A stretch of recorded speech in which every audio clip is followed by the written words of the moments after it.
Welcome to Sniper's Rest. Sniper's Rest is the last best rest stop in here and there, the place between where you're coming from and where you're going. I am Sniper Shadow, and I reside here in Sniper's Rest as a guide and custodian to those who pass through here. I visit the worlds within the multiverse often, but I am always here to guide and care for the travellers, such as yourself, that pass through the here and there. Today we continue reading The Shadow over Innsmouth by H.P. Lovecraft.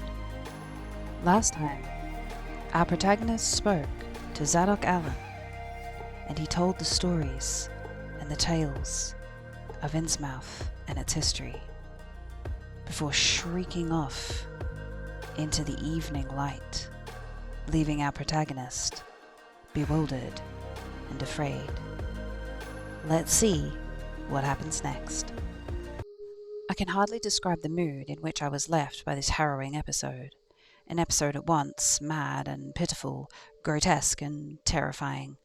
The grocery boy had prepared me for it, yet the reality left me none the less bewildered and disturbed. Puerile though the story was, old Zadok's insane earnestness and horror had communicated to me a mounting unrest which joined with my earlier sense of loathing for the town and its blight of intangible shadow. Later, I might sift the tale and extract some nucleus of historical allergy. Just now I wished to put it out of my head. The hour had grown perilously late. My watch said 7:15, and the Arkham bus left town square at 8, so I tried to give my thoughts as neutral and practical a cast as possible, meanwhile walking rapidly through the deserted streets of gaping roofs and leaning houses towards the hotel where I had checked my valise and would find my bus. Though the golden light of late afternoon gave the ancient roofs and decrepit chimneys an air of mystic loveliness and peace, I could not help glancing over my shoulder every now and then. I would surely be very glad to get out of this meldorious and fear-shadowing Innsmouth, and wished that there was some other vehicle other than the bus driven by that sinister-looking fellow sergeant.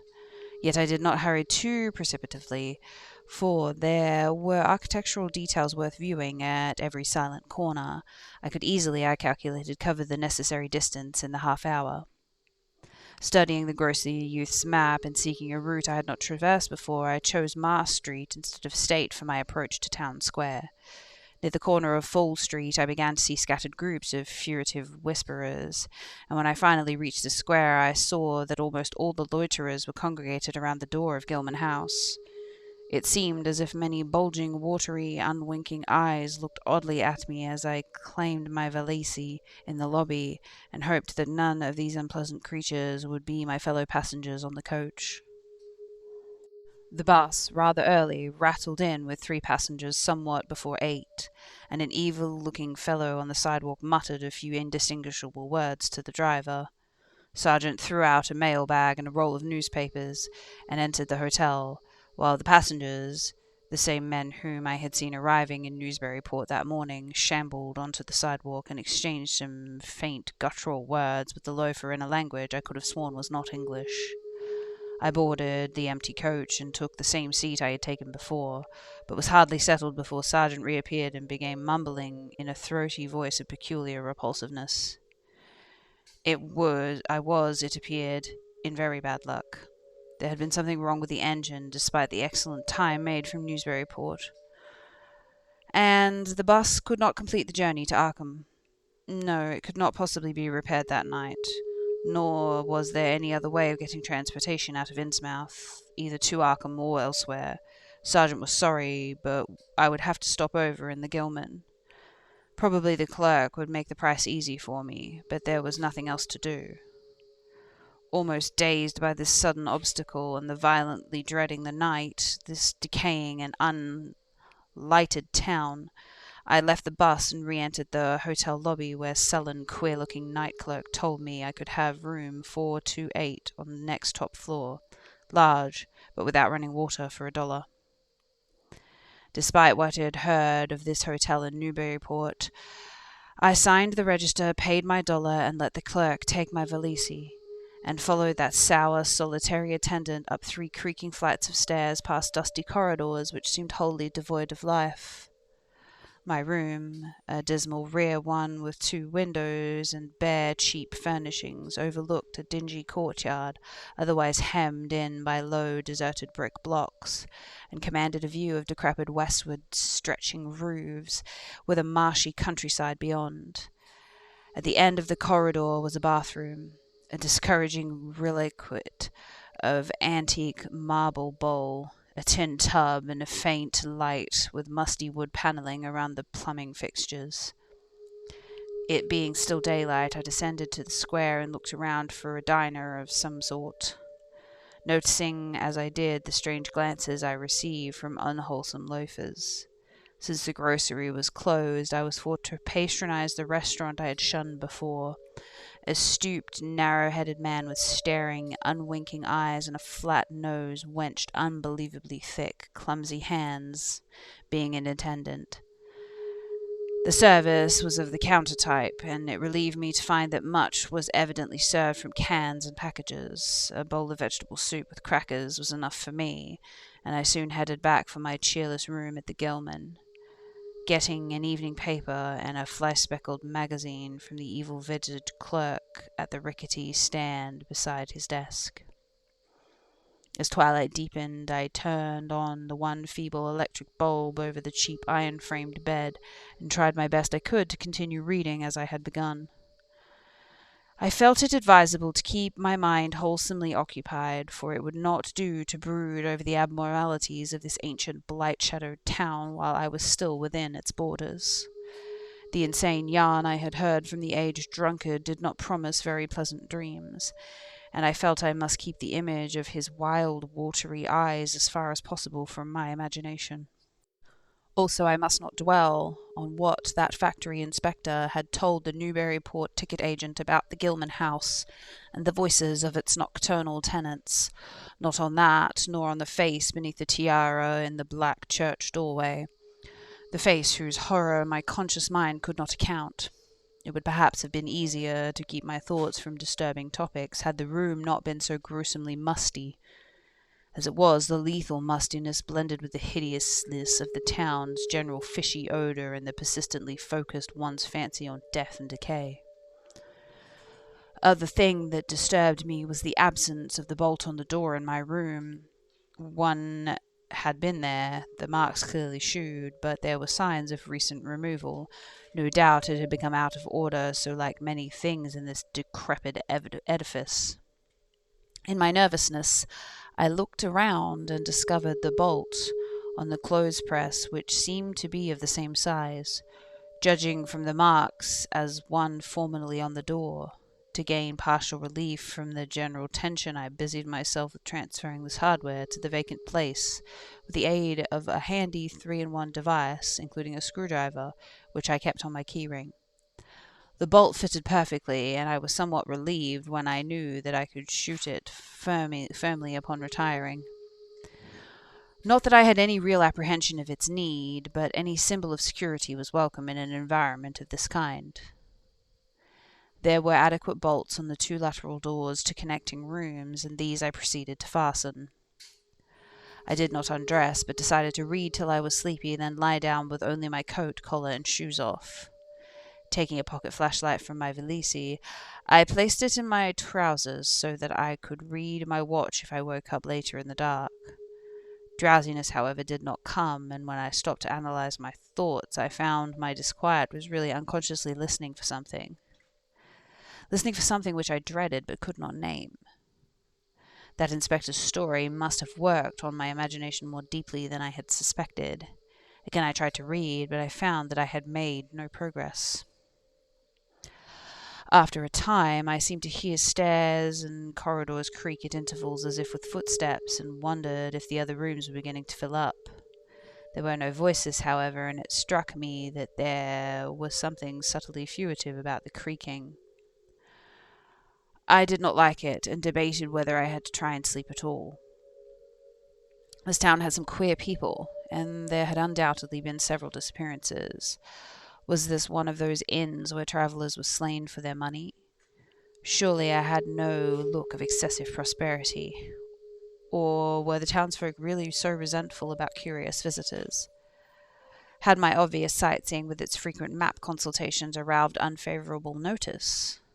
It occurred to me that I must be a highly nervous state to let a few random creakings set me off on speculating in such a fashion, but I regretted none the less that I was unarmed.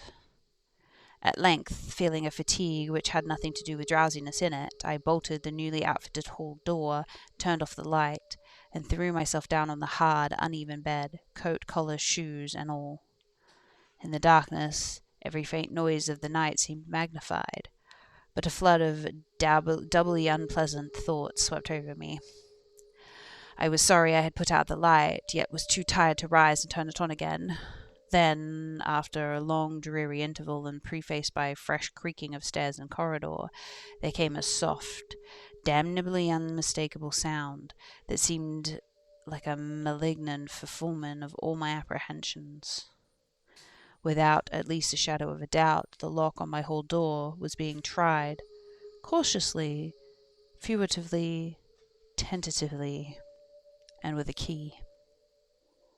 My sensations upon recognizing the sign of actual peril were perhaps less rather than more tumulative because of my previous vague fears.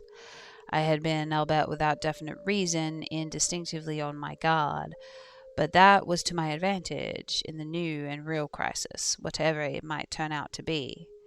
Nevertheless, the change in menace from vague premonition to immediate reality was a profound shock, fell upon me with the force of a genuine blow.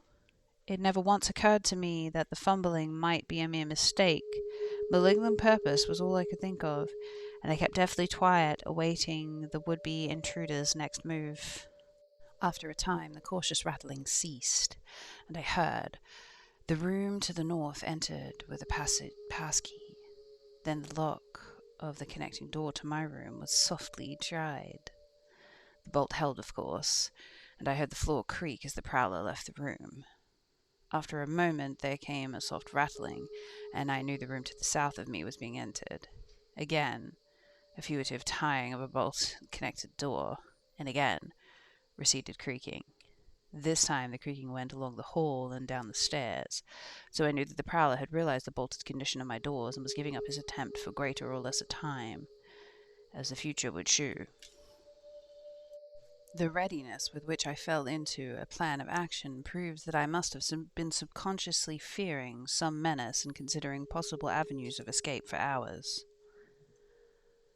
From the first I felt the unseen fumbler meant a danger not to be met with or dealt with, but only to be fled from, precipitately as possible. The one thing to do was to get out of that hotel alive and as quickly as I could, and through some channel other than the front stairs and lobby. Rising softly and throwing my flashlight on switch, I sought the light bulb over my head in order to choose and pocket some belongings for a swift, velociless flight. Nothing, however, happened, and I saw that the power had been cut off. Clearly, some cryptic, evil movement was afoot, on a large scale. Just what, I could not say. As I stood pondering with my hand on the now useless switch, I heard a muffled creaking on the floors below, and thought I could barely distinguish voices in conversation. A moment later I felt less sure that the deeper sounds were voices, since the apparent hoarse barkings and loose-syllabled croakings bore so little resemblance to recognized human speech. Then I thought with renewed force of what the factory inspector had heard the night of his mouldering and pestilential building.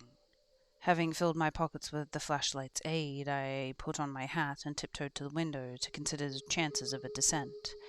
Despite the state's safety regulations, there was no fire escape on the side of the hotel, and I saw that my windows commanded only a sheer 3-story drop to the cobbled courtyard.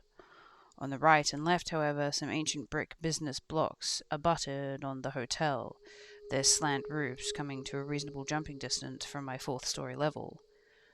To reach either of these lines of buildings, I would have to be in my room 2 doors from my own, in one case on the north and in the other case on the south, and my mind instantly set to work, calculating what chances I had of making the transfer.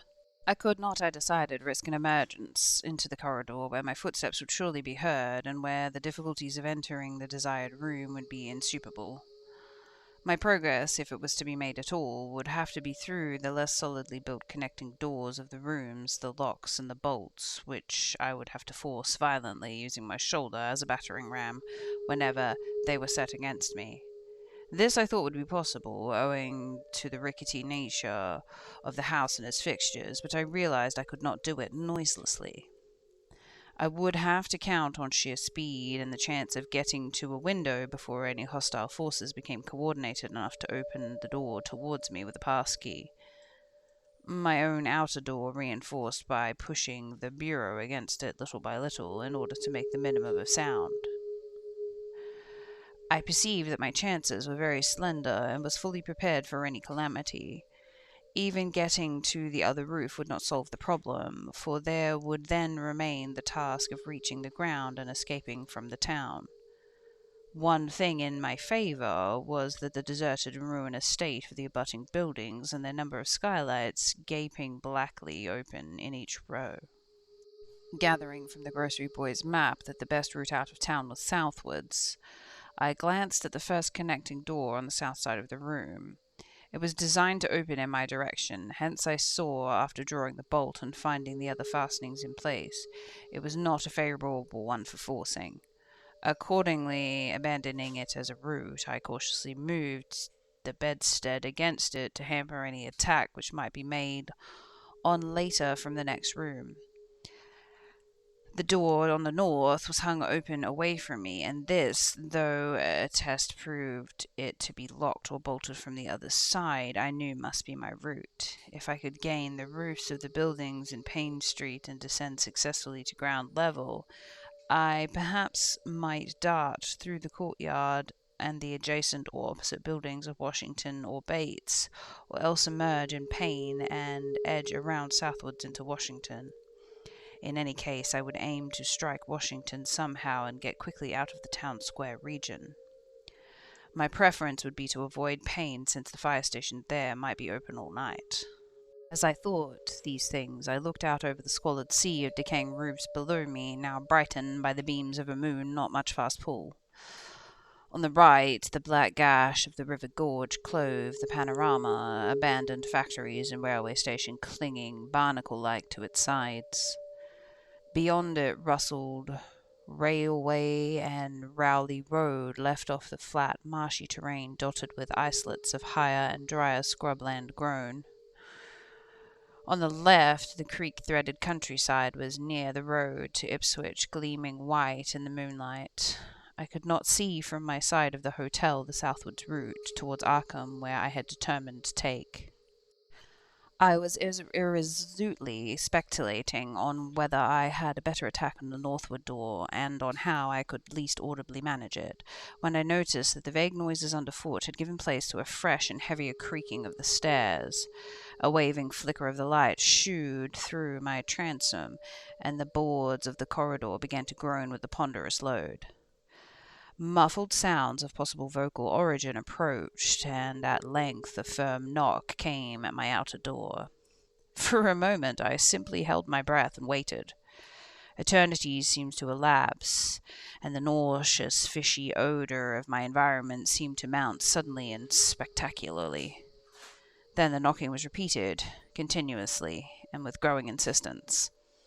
I knew that the time for action had come, and forthwith drew the bolt of the northward connecting door, bracing myself for the task of battering it open. The knocking waxed louder, and I hoped that its volume would cover the sound of my efforts. At last, beginning my attempt, I lunged again at the thin panelling with my left shoulder, heedless of any shock or pain. The door resisted even more than I had expected, but it did not give in. And all the while the clamour of the outer door increased. Finally, the connecting door gave, but with such a crash I knew those outside must have heard. Instantly the outside knocking became a violent battering, while the key sounded ominously in the hall doors of the rooms on both sides of me. Rushing through the newly opened connection, I succeeded in bolting the northerly hall door before the lock could be turned. Even as I did so, I heard the hall door of the third room, the one whose window I had opened to reach the roof, being held with the pass key. For an instant I felt absolute despair, since my trappings in a chamber with no window egress seemed complete. A wave of almost abnormal horror swept over me, and invested with a terrible but unexplainable singularity the flashlight glimpsed the dust prints made by an intruder who had lately tried my door from this room. Then, with dazed automaticism, which persisted despite hopelessness, I made for the next connecting door and performed a blind motion, pushing at it in an effort to get through, and granting that fastenings might be prudentially intact in this second room, the bolt in the hallway door beyond, before the lock could be turned from the outside. Sheer fortunate chance gave me my reprieve, for the connecting door before me was not only unlocked, but actually ajar. In a second I was through, and I had my right knee and shoulder against a hall door, which was visibly opening inwards. My pressure took the opener off guard, and for the thing shut, and I pushed so that I could slip the well-conditioned bolt as I had done with the other door.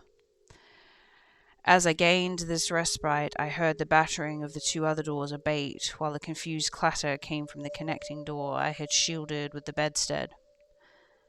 Evidently, the bulk of my assailants had entered from the southerly room and were amassing in a lateral attack. But at the same moment a passkey sounded in the next door to the north, and I knew that the nearer peril was at hand. The northward connecting door was wide open, but there was no time to think about checking the already turning lock in the hall. All I could do was shut it and bolt open the connecting door, as well as its mate on the opposite side, pushing both a bedstead against one and a bureau against the other, and moving to the washstand in front of the hall door. I saw, trust to such makeshift barriers to shield me till I could get out the window and onto the roof of the Payne Street block.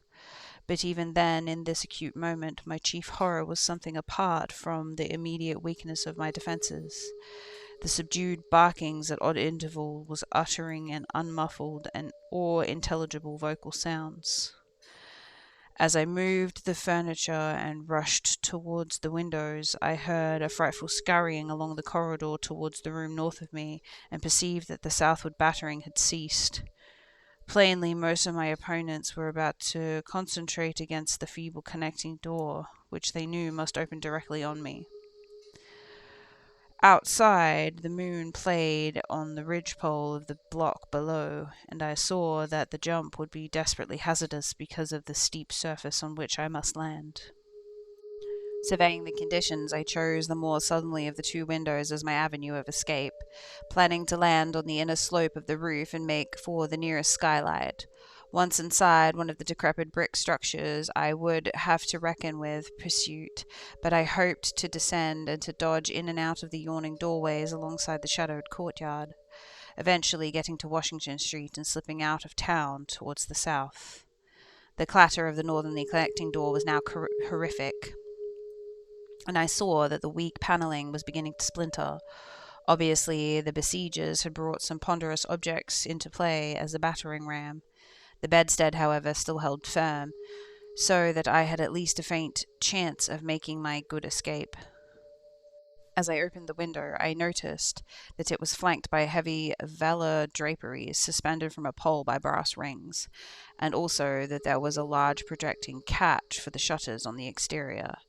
Seeing possible means of avoiding a dangerous jump, I yanked the hangings and brought them down, pole and all, then quickly hooking two of the rings in the shutter catch and flinging the drapery outside, the heavy folds reached fully to the abutting roof, and I saw that the rings and catch would likely to bear my weight. So climbing out of the window and down and the improvised roped ladder, I left behind me forever the morbid and horror-infested fabric of the Gilman house. I landed safely on the loose slates of the steep roof and succeeded in gaining the gaping black skylight without a slip. Glancing up at the window I had left, I observed that it was still dark, though far across the crumbling chimneys to the north I could see lights ominously blazing in the order of the Dagon Hall, the Baptist Church, and the Congregational Church, which I recalled so shiveringly. There had seemed to be no one in the courtyard below, and I had hoped there would be a chance to get away before the spreading of the general alarm. Flashing my pocket lamp into the skylight, I saw that there were no steps down, The distance was slight, however, so I clambered over the brink and dropped, striking the dusty floor littered with crumbling boxes and barrels. The place was ghoulish looking, but I was past minding such impressions and made at once for the staircase revealed by my flashlight. After a hasty glance at my watch, which shewed the hour to be 2 a.m., the steps creaked, but seemed tolerably sound, and only echoes answered my footfalls. At length I reached the lower hall, at one end of which I saw the faint luminous rectangle marking the ruined Payne Street doorway. Heading the other way, I found the back door also open, and darted out and down the 5 stone steps to the grass-grown cobblestones of the courtyard. The moonbeams did not reach down here, but I could just see my way about without using the flashlight. Some of the windows on Gilman House was glowing faintly, and I thought I heard confused sounds within. Walking softly over the Washington Street side, I perceived several open doorways and chose the nearest as my route out. The hallway inside was black, and when I reached the opposite end, I saw that the street door was wedged immovably shut. Resolved to try and find another building, I groped my way back towards the courtyard, but stopped short when close to the doorway. For out of the open door in the Gilman house a large crowd of doubtful shapes was pouring, lanterns bobbing in the darkness. The horrible croaking exchanged low cries in which was not certainly English.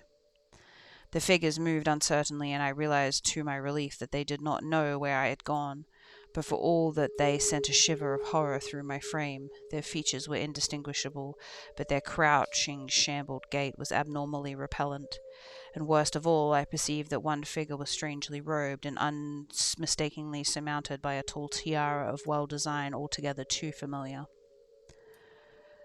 As the figures spread throughout the courtyard, I felt my fears increase. Suppose I could find no egress from this building on the street side. The fishy odor was detestable, and I wondered if I could stand it without fainting. Again, groping towards the street, I opened a door off the hall and came upon an empty room with closely shuttered but sashless windows. Fumbling in the rays of my flashlight, I found I could open the shutters, and in a moment had climbed outside and was carefully closing the aperture in its original manner. I was now in Washington Street, and for the moment saw no living thing, nor any light save that of the moon. From several directions in the distance, however, I could hear the sound of hoarse voices, of footsteps, and of curious kind of pattering, which did not sound quite like footsteps. Plainly, I heard no time to lose. The points of compass which were clear to me, and I was glad that all of the street lights were turned off, as is often the custom on strongly moonlit nights in unprospered rural regions. Some of the sound came from the south, yet I retained my design of escaping in that direction. There I knew would be plenty of deserted doorways to shelter me in case I met any personal group that looked like pursuers. I walked rapidly, softly, and close to the ruined houses. While hatless, dishevelled after my arduous climb, I did not look especially noticeable, and stood a good chance of passing unheeded if forced to encounter any casual wayfarer. At Bates Street, I drew into the yawning vestibule, while 2 shambling figures crossed in front of me, but soon was on my way again and approaching the open space where Elliott Street obliquely crosses Washington in the intersection of South. Though I had never seen this space, it had looked dangerous to me on the grocery youth's map, since moonlight would have a free play here. Disastrous visibility and delaying effect.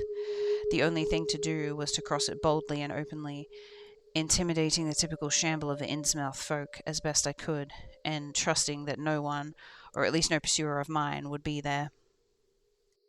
Just how fully the pursuit was organized, and indeed what its purpose might be, I could form no idea. There seemed to be unusual activity in town, but I judged by the news of my escape from the Gilman house had not yet spread. I would, of course, soon have to shift from Washington to some other southward street, for that party from the hotel would doubtless be after me, but I must have left dust prints in that last old building, revealing how I had gained the street. The open space was, as I had expected, strongly moonlit, and I saw the remains of park-like iron rail green in its centre. Fortunately no one was about, though a curious sort of buzz roar seemed to be increasing in the direction of Town Square. South Street was very wide, leading directly down a slight declivity to the waterfront and commanding a long view out to sea. I had hoped that no one would be glancing up from it as far as I crossed the bright moonlight.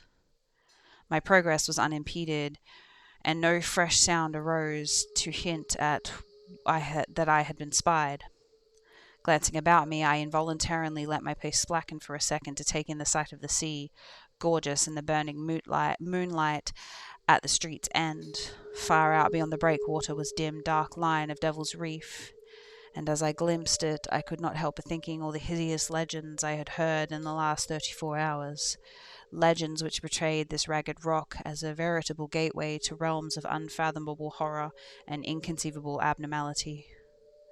Then, without warning, I saw the intermittent flashes of light on the distant reef. They were definite and unmistakable, and awaked in my mind a blind horror beyond all rational proportion. My muscles tightened for panic flight. I held on by a certain unconscious caution of half-hypnotic fascination. And to make matters worse, there now flashed forth from the lofty cupola of the Gilman house, which loomed up the north-east behind me, a series of analogous, though differently spaced gleams which could mean nothing less than answering the signal. Controlling my muscles and realizing afresh how plainly visible I was, I resumed my brisker, feigned, shambling pace, though keeping my eyes on that hellish, ominous reef as long as the opening of South Street gave me seaward view. What the whole proceeding meant I could not imagine, unless it involved some strange rite connected with Devil's Reef, or unless some party had landed from a ship on that sinister rock. Now bent to the left around the ruinous green, still gazing towards the ocean as it blazed the spectral summer moonlight, and watching the cryptic flashing of those nameless, unexplainable beacons. It was then the most horrible impression of all was borne upon me, the impression which destroyed my last vestige of self-control and sent me running frantically southward past the yawning black doorways and the fishily staring windows of the deserted Nightmare Street. For at a closer glance I saw that the moonlight waters between the reef and the shore were far from empty. They were alive with teeming hordes of shapes swimming inward towards the town, and even at my vast distance and in my single moment of perception I could tell that the bobbing heads and flailing arms were alien and apparent in a way scarcely to be expressed or consciously formulated. My frantic running ceased before I had covered a block, for my left began to hear something like the hue and cry of an organized pursuit. There were footsteps, guttural sounds, a rattling motor wheezed along Federal Street. In a second all my plans were utterly changed, for if Southwood Highway was blocked ahead of me, I must clearly find another egress from Innsmouth. I paused and drew into a gaping doorway, reflecting how lucky I was to have the moonlit open space before these pursuers came down to the parallel street. A second reflection was less comforting. Since the pursuit was down another street, it was plain that the party was not following me directly. It had not seen me, but was simply obeying a general plan of cutting off my escape. This, however, implied that all roads leading out of Innsmouth were similarly patrolled, for the denizens could not have known what route I intended to take. If this were so, I would have to make my retreat across country away from any road, but how could I do that in view of the marsh and creek-riddled nature of the surrounding region? For a moment my brain reeled from both sheer hopelessness and the rapid increase of omnipresent fishy odour. I then thought of the abandoned railway to Rowley, one whose solid line basteled, weed-grown earth still stretched off northward from the crumbling station on the edge of the river gorge. There was just a chance that the townsfolk would not think of that, since the briar-choked desertion had made it half impassable, the unlikeliest of all avenues for a fugitive to choose. I had seen it clearly from my hotel window, and knew about how it lay. Most of the earlier length was uncomfortably visible from the Rowley Road, from high places the town itself, but one could perhaps crawl inconspicuously through the undergrowth. At any rate, it would form my only chance of deliverance, and there was nothing else to do but to try it. Drawing inside the hall of my deserted shelter, I once more consulted the grocery boy's map with the aid of the flashlight. The immediate problem was how to reach the ancient railway, and now I saw the safest course was Babosson Street, then west to La Fête. There, edging around but not crossing the open space homologous to the one that I had traversed, and subsequently back northward and then westward in a zigzagging line through La Fête, Bates, Adams, and Banks Streets, the latter skirting the river gorge to the abandoned and dilapidated station I had seen from my window. My reason for going ahead to Babosson was I wished neither to recross the earlier open space nor to begin my westward course along a cross street as broad as south. Starting once more, I crossed the street to the right-hand side in order to edge around into Babosson as inconspicuously as possible. Noises still continued in Federal Street, and I glanced behind me. I thought I saw a gleam of light near the building through which I had escaped. Anxious to leave Washington Street, I broke into a quiet dog trot, trusting to luck not to encounter any observing eye. The next corner of Babson Street, I saw my alarm that one of the houses was still inhabited, as attested by curtains at the window, but there was no lights within, and I passed it without disaster. In Babson Street, which crossed Federal, and might thus reveal me to the searchers, I clung as closely as possible to the sagging and uneven buildings, twice pausing in a doorway as noises behind me momentarily increased. The open space ahead shone wide and desolate under the moon, but my route would not force me to cross it. During my second pause, I began to detect a fresh distribution of vague sounds, and upon looking cautiously out from cover, beheld a motor car darting across the open space, bound outward along Elliott Street, which there intersects Babson and La Fête. As I watched, choked by a sudden rise in the fishy odor after a short abatement, I saw a band of uncouth, crouching shapes loping and shambling in the same direction, and knew this must be the party guarding the Ipswich Road, since that highway forms the extension of Elliott Street. Two figures I glimpsed were in voluminous robes, and one wore a peaked diadem, which glistened whitely in the moonlight. The gait of this figure was so odd that it sent a chill through me, for it seemed to me the creature was almost hopping. When the last of the band was out of sight, I resumed my progress, darting around the corner into La Fête Street, and crossing Elliott very hurriedly, lest strangers of the party be still advancing along that thoroughfare. I did hear some croaking and clattering sounds far off towards Town Square, but accomplished the passage without disaster. My greatest dread was in recrossing the broad and moonlit South Street, with its seaward view. I had to nerve myself for the ordeal.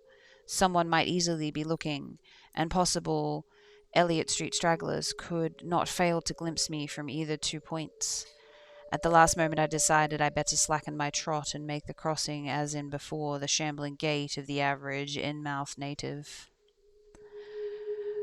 When the view was the water again had opened out, this time on my right, I was half determined not to look at all.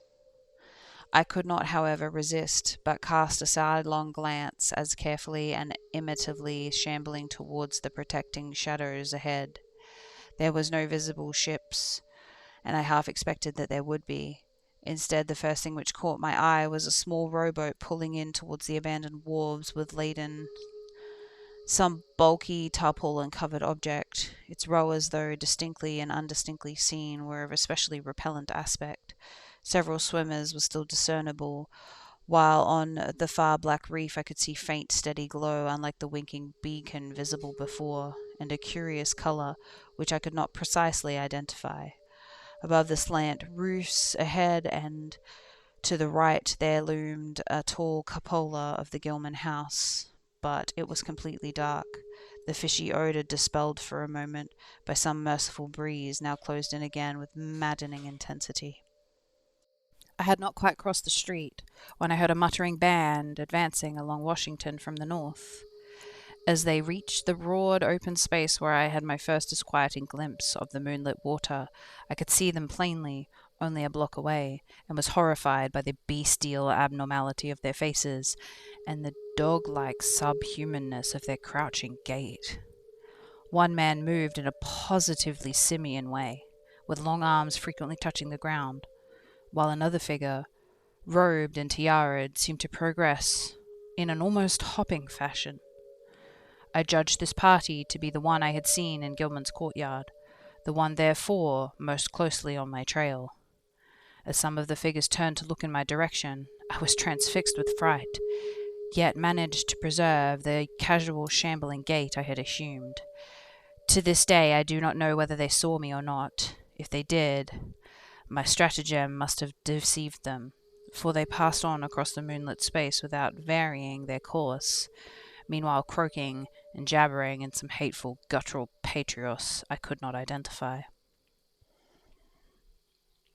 Once more in the shadow, I resumed my former dog trot past the leaning and decrepit houses that stared blankly into the night.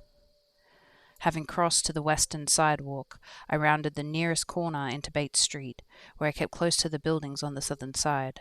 I passed 2 houses shewing signs of habitation, one of which had faint lights in the upper rooms, yet met with no obstacle. As I turned into Adams Street, I felt measurably safer, but received a shock when a man reeled out of a black doorway directly in front of me. He proved, however, too hopelessly drunk to be a menace, so that I reached the dismal ruins of Bank Street warehouses in safety. No one was stirring in that dead street beside the river gorge, and the roar of the waterfalls quite drowned my footsteps. It was a long dog trot to the ruined station, and the great brick warehouse walls around me seemed to somehow more terrifying than the fronts of private houses. At last I saw the ancient arcaded station, or what was left of it, and made directly for the tracks, then started. It started from its farther end. The rails were rusty, but mainly intact, and not more than half the ties had rotted away. Walking or running on such a surface was very difficult, but I did my best, and on the whole made very fair time. For some distance the line kept along the gorge's brink, but at length I reached the long covered bridge where it crossed the chasm with a dizzying height. The condition of the bridge would determine my next step. If humanly possible, I would use it, but if not, I would have to risk more street wandering and take the nearest intact highway bridge. The vast barn-like length of the old bridge gleamed spectrally in the moonlight, and I saw that the ties were safe for at least a few feet within. Entering, I began to use my flashlight, and was almost knocked down by a cloud of bats that flapped past me. About halfway across, there was a perilous gap in the ties, which I feared for a moment would halt me, but in the end I risked the desperate jump, which fortunately succeeded.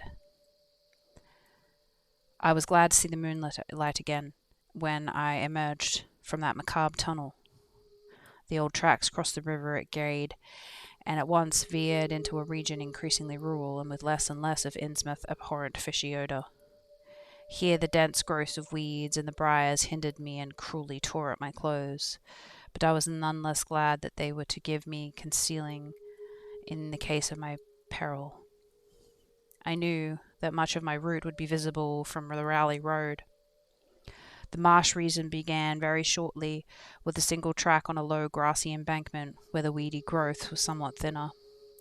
Then came a sort of island of higher ground where the line passed through a shallow cut open choked with bushes and brambles. I was very glad of this partial shelter, since at this point the Rowley Road was uncomfortably near according to my window view. At the end of this cut, it would cross the track and swerve to a safer distance, but meanwhile I must be exceedingly careful. I was by this time thankfully certain that the railway itself was not patrolled. Just before entering the cut, I glanced behind me and saw no pursuer. The ancient spires and the roofs of decaying Innsmouth gleamed lovely and ethereal in the magic yellow moonlight, and I thought of how they must have looked in the old days before the shadow fell. Then, as my gaze circled inland from the town, something less tranquil arrested my notice and held me immobile for a second. What I saw, or fancied I saw, was a disturbing suggestion of undulant motion far south, a suggestion which made me conclude that a very large horde must be pouring out of the city along the level Ipswich Road. The distance was great, and I could distinguish nothing in detail, but I did not like the look of all that moving column. It undulated too much and glistened too brightly in the rays of the now westerning moon. There was a suggestion of sound, too, though the wind was blowing the other way, a suggestion of bestial scraping and bellowing, even worse than the mutterings of the parties I had lately overheard. All sorts of unpleasant conjectures crossed my mind. I thought of those very extreme Innsmouth types said to be hidden in the crumbling centuried warrens near the waterfront. I thought, too, of those nameless swimmers I had seen, counting the party so far glimpsed, as well those presumably covered other roads. The number of my pursuers must have been strangely large for a town as depopulated as Innsmouth. Whence could come the dense personnel of such column as I now beheld? Did those ancient, unplumed warrens teem with twisted, uncatalogued, and unsuspected life? Or had some unseen ship indeed landed a legion of unknown outsiders in that hellish reef? Who were they? Why were they there? And if such a column of them was scouring the Ipswich road, would the patrols be on the other roads and likewise be augmented? I entered the brush-grown cut and was struggling along at a very slow pace when that damnable fishy odour again waxed dormant. Had the wind suddenly changed eastward so that it blew from the sea over the town? It must have, I concluded, since I now began to hear shocking guttural murmurs from hitherto silent direction. There was another sound too, kind of wholesale colossal flopping or pattering, which somehow called up images of the most detestable sort. It made me think logically of all the unpleasant undulating column on the far off Ipswich road. And then both the stench and the sound grew stronger, so that I paused in the shivering and grateful for the cut's protection. It was here. I recalled that Rowley road drew so close to the old railway before crossing westward and diverging. Something was coming along that road, and I must lie low till its passage and vanishment in the distance. Thank heaven these creatures employed no dogs for tracking, though perhaps that would have been impossible amidst the omnipresent regional odour. Crouched in the bushes of that sandy cleft, I felt reasonably safe, even though I knew that the searchers would have to cross the track in front of me, so much more than 100 yards away. I would be able to see them, but they could not, except by a maudlin miracle, see me. All at once I began dreading to look at them as they passed. I saw the close moonlit space where they would surge by, and had curious thoughts about the irredeemable pollution of that space. They would perhaps be the worst of all Innsmouth types. Someone would not care to remember. The stench waxed overpowering, and the noises swelled to bestial babble of croaking, baying, and barking without the least suggestion of human speech. Were these indeed the voices of my pursuers? Did they have dogs after all? So far as I had seen none of the lower animals in Innsmouth. That flopping or pattering was monstrous. I could not look upon the degenerate creatures responsible for it. I would keep my eyes shut till the sounds receded towards the west. The horde was very close now. The air foul with their hoarse snarling. The ground almost shaking with their alien rhythmed footfalls. My breath nearly ceased to come, and I put every ounce of willpower into the task of holding my eyelids down. I am not even yet willing to say whether what followed was a hideous actuality or only a nightmare hallucination. The later action of government, after my frantic appeals, would tend to confirm it as the monstrous truth. But could not a hallucination have been repeated under quasi-hypnotic spell of that ancient, haunted, and shadowed town?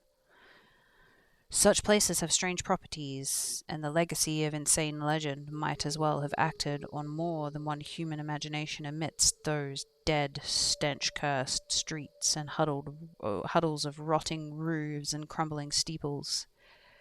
Is it not possible that the germ of an actual contagious madness lurks in the depths of that shadow over Innsmouth? Who can be sure of reality after hearing things like the tale of old Zadok Allen? The government men never found poor Zadok, and have no conjectures to make as to what became of him. Where does madness leave off and reality begin?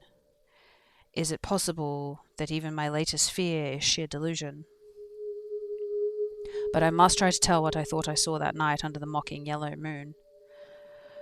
I saw surging and hopping down the Rowley Road in plain sight in front of me as I crouched among the wild brambles of that desolate railway cut. Of course, my resolution to keep my eyes shut had failed. It was foredoomed to failure, for who could crouch blindly while a legion of croaking, baying entities of unknown source flopped noisomely past, scarcely more than 100 yards away? I thought I was prepared for the worst, and I really ought to have been prepared considering what I had seen before. My other pursuers had been accursedly abnormal, so I should not have been ready for the strengthening of the abnormal element, to look upon forms in which they were no mix of normal at all. I did not open my eyes until the raucous clamour came loudly to a point obviously straight ahead. Then I knew that a long section of them must be plainly in sight.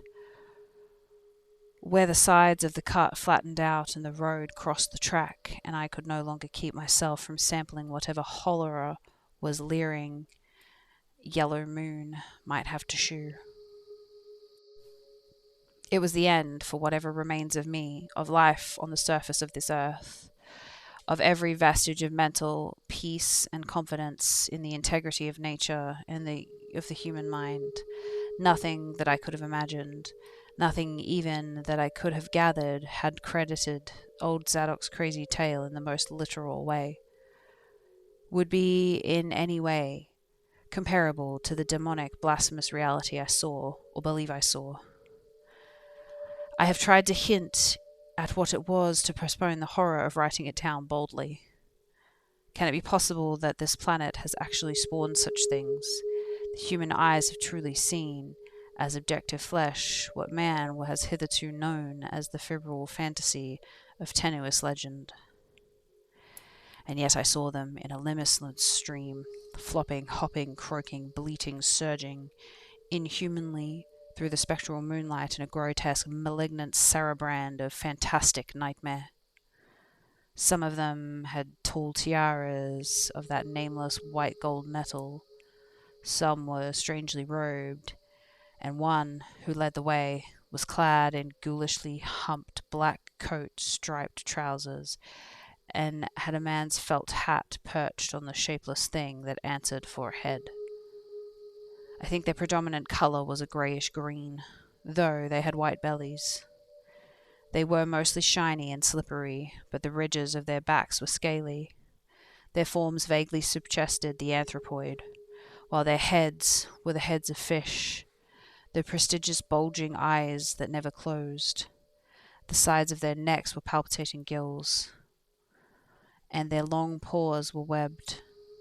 They hopped irregularly, sometimes on 2 legs, sometimes on 4. I was somehow glad that they had no more than 4 limbs. Their croaking, baying voices, clearly used for articulate speech, held all the dark shades of expression which their staring faces lacked. But for all their monstrousness, they were not unfamiliar to me. I knew too well what they must be, for was not the memory of that evil tiara in Newsburyport still fresh? They were the blasphemous fish frogs of the nameless design, living and horrible, and as I saw them I knew also of what that humped tiara'd priest in the back church had so fearsomely reminded me. Their number was past guessing. It seemed to me that there were limitless swarms of them, and certainly my momentary glimpse could not have shewn only at least a fraction. In another instant everything was blotted out by a merciful fit of fainting, the first I had ever had.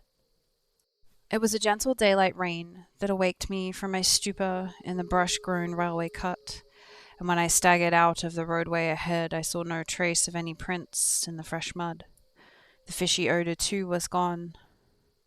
Innsmouth's ruined roofs and toppling steeples loomed up greyly towards the southeast, but not a living creature did I spy, in all the desolate salt marshes around. My watch was still going and told me that the hour was past noon. The reality of what I had been through was highly uncertain in my mind, but I felt that something hideous lay in the background. I must get away from the evil-shadowed Innsmouth, and accordingly I began to test my cramped, wearied powers of locomotion. Despite weakness, hunger, horror, and bewilderness, I found myself after a long time be able to walk. So I started slowly along the muddy road to Rowley. Before evening I was in the village, getting a meal and providing myself with the presentable clothes. I caught a night train to Arkham, and the next day talked long and earnestly with the government officials there, a process I later repeated in Boston, with the main result of these colloquials in the public is now familiar, and I wish, for normality's sake, there was nothing more to tell. Perhaps it is madness that is overtaking me, yet perhaps a great horror, or a greater marvel, is reaching out. As may well be imagined, I gave up most of the foreplanned features of the rest of my tour, the scenic, architectural, and antiquarian diversions on which I had counted so heavily, nor did I dare look for that piece of strange jewelry said to be in the Masonic University Museum. I did, however, improve my stay in Arkham by collecting some genealogical notes I had long wished to possess. Very rough and hasty data, it is true, but capable of good use later on, when I might have time to collate and codify them. The curator of Historical Society there, Mr. E. Lapham Peabody, was very courteous about assisting me, and expressed unusual interest when I told him I was a grandson of Eliza Orne of Arkham, who was born in 1867, and had married James Williamson of Ohio at the age of 17. It seemed that a maternal uncle of mine had been there many years before on a quest much like my own, and that my grandmother's family was a topic of some local curiosity. There had, Mr. Peabody said, been considerable discussion about the marriage of her father, Benjamin Orne, just after the Civil War, since the ancestry of the bride was peculiarly puzzling. That bride was understood to have been orphaned Marsh of New Hampshire, a cousin of Essex County Marshes, but her education had been in France, and she knew very little of her family. A guardian had deposited funds in a Boston bank to maintain her and her French governess. But the guardian's name was unfamiliar to the Arkham people, and in time he dropped out of sight, so that the governess assumed his role by court appointment. The Frenchwoman, now long dead, was very taciturn, and there were those who said she could have told more than she did. But the most baffling thing was the inability of anyone to place the recorded parents of the young woman Enoch and Lydia Marsh among the known families of New Hampshire. Possibly, many suggested, she was a natural daughter of some Marsh prominence. She certainly had the true Marsh eyes. Most of the puzzling was done after her early death, which took place at birth of my grandmother, her only child. Having formed some disagreeable impressions connected with the name of Marsh, I did not welcome the news that it belonged to my own ancestral tree. Nor was I pleased by Mr. Peabody's suggestion that I had the true Marsh eyes myself. However, I was grateful for the data which I knew to prove valuable, and took copious notes and lists of books, references regarding the well-documented Orne family. I went directly home to Toledo from Boston, and later spent a month in Mannheim, recuperating from my ordeal.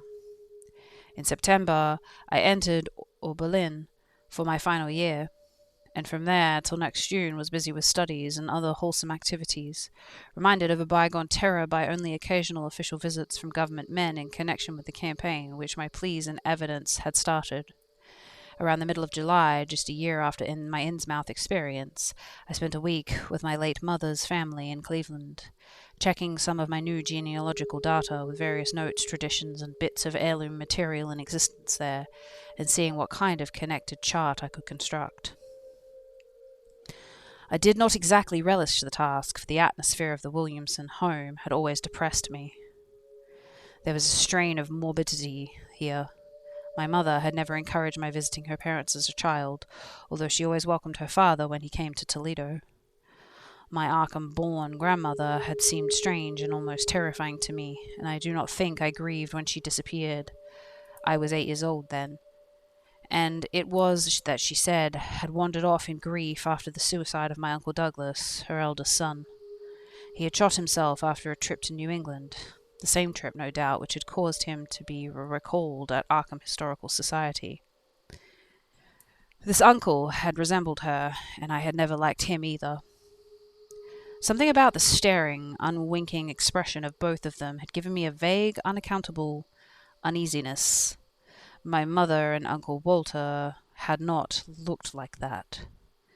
They were like their father, though poor little cousin Lawrence, Walter's son, had been an almost perfect duplicate of his grandmother before his condition took him to the permanent seclusion of a sanitarium in Canton. I had not seen him in 4 years, but my uncle once implied that his state, both mental and physical, was very bad. This worry had probably been a major cause of his mother's death 2 years before.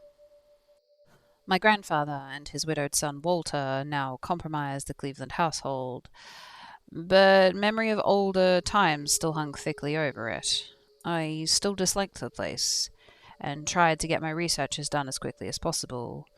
Williamson records and traditions were supplied in abundance by my grandfather, though for all material I had to depend on my Uncle Walter, who put at my disposal all the contents of his files, including notes, letters, cuttings, heirlooms, photographs, and miniatures. And it was in going over the letters and pictures in the Orne side that I began to acquire a kind of terror of my own ancestry. As I have said, my grandmother and Uncle Douglas had always disturbed me. Now, years after their passing, I gazed at their pictured faces with measurably heightened feeling of repulsion and alienation. I could not at first understand the change, but gradually a horrible sort of comparison began to obtrude itself upon my unconscious mind, despite the steady refusal of my consciousness to admit even the least suspicion of it. It was clear that the typical expression of these faces now suggested something it had not suggested before. Something which would bring stark panic if too openly thought of. But the worst shock came when my uncle shewed me the Orne jewelry in a downtown safe deposit vault. Some of the items were delicate and inspiring enough, but there was one box of strange old pieces descended from a mysterious great-grandmother, which my uncle was almost reluctant to produce. They were, he said, a very grotesque and almost repulsive design, and never, to his knowledge, had been publicly worn, though my grandmother used to enjoy looking at them. Vague legends of bad luck clustered around them, and my great-grandmother's French governess had said that they ought not to be worn in New England, though it would be quite safe to wear them in Europe. As my uncle began slowly and grudgingly to unwrap these things, he urged me not to be shocked by the strangeness and the frequent hideousness of the designs. Artists and archaeologists who had seen them pronounced the workmanship superlaxative and exotically exquisite, though no one seemed to be able to define their exact material or assign them to any specific art tradition. There were 2 amulets, a tiara, and a kind of pectoral, the latter having in high relief certain figures almost unbearable extravagance. During this description I had kept a tight rein on my emotions, but my face must have displayed my mounting fears. My uncle looked concerned, and paused in his unwrappings to study my countenance. I motioned for him to continue, which he did with renewed signs of reluctance.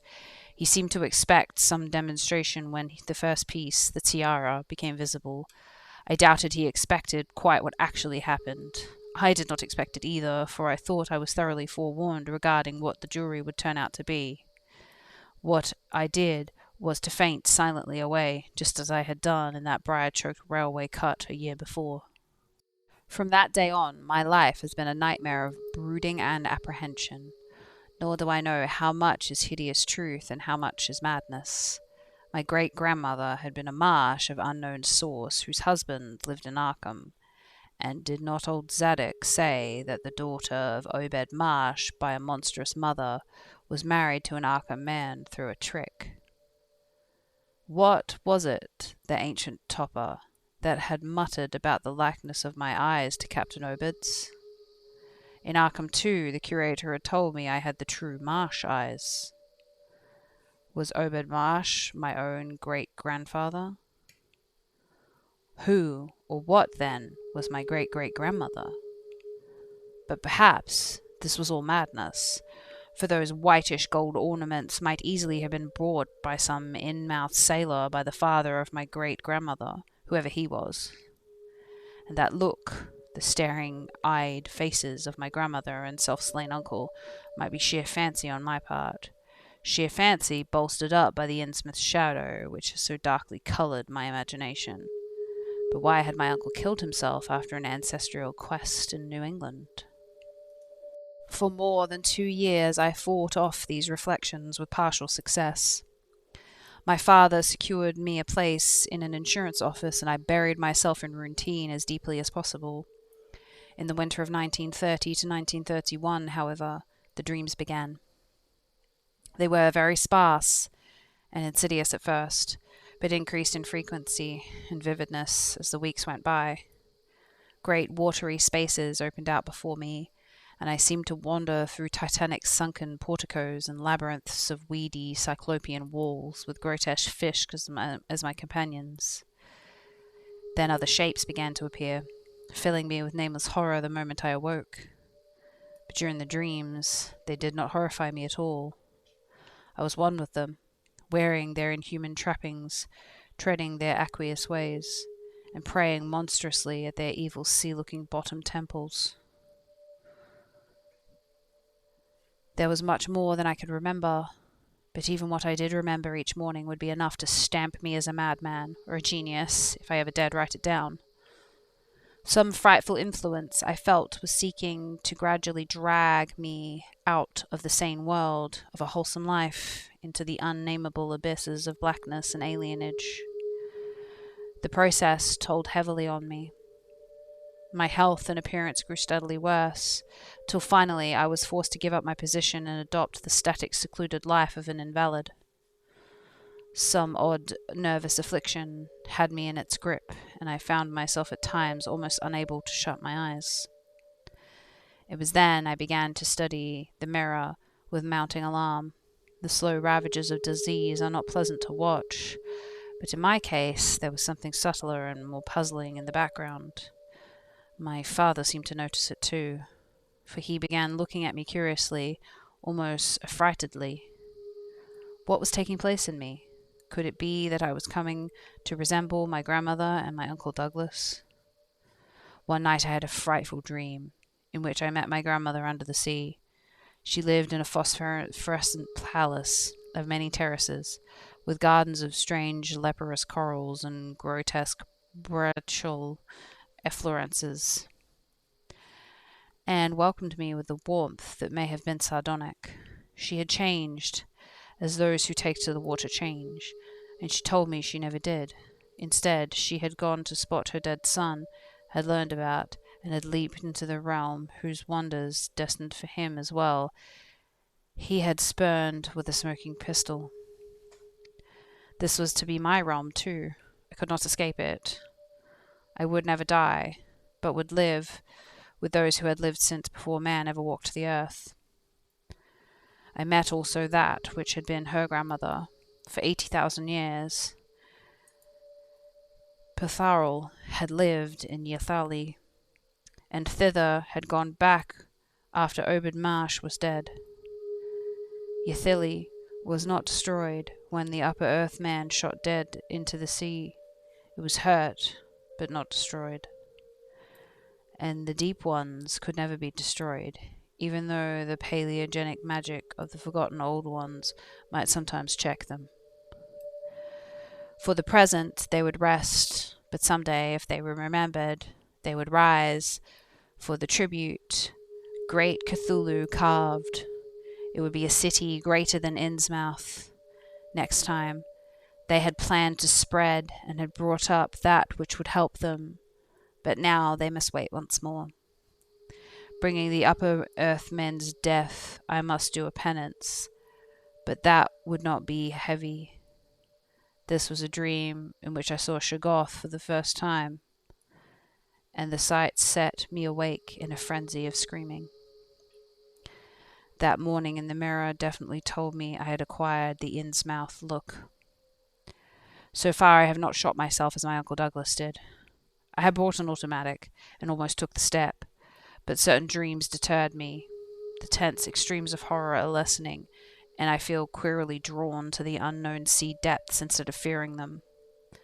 I hear and do strange things in sleep, and awake with a kind of exultation instead of terror. I do not believe I need to wait for the full change as most have waited. If I did, my father would probably shut me up in a sanitarium, as my poor little cousin is shut up. Stupendous and unheard of splendors await me below, and I shall seek them soon. La, rala, Cthulhu, Intaga, la, la. No, I shall not shoot myself. I cannot be made to shoot myself. I shall plan my cousin's escape from that Canton madhouse, and together we shall go to marvel-shadowed Innsmouth. We shall swim out to that brooding reef in the sea, and dive down through the black abysses to the cyclopean and many-columned Yathalin. And in that lair of the deep ones, we shall dwell amidst wonder and glory forever. Wanderers, this signal reaches its last. The whispers we've gathered, the tales we've shared, and the echoes of distant worlds that have been laid to rest within the archives. The podcast closes its doors tonight to shift focus to bigger, brighter things.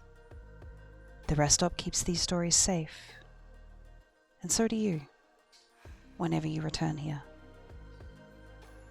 Go forward, wander, explore.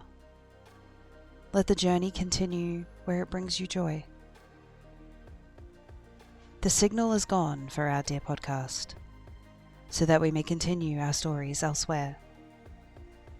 The rest stop thanks you, and I thank you for taking this incredible journey with us. I hope to see you around, friends, in whatever universe you find yourself a part of. In the gaming universe, in the beauty of negative spaces, and hopefully in the here and there. So until then, one final time, please take care on your way.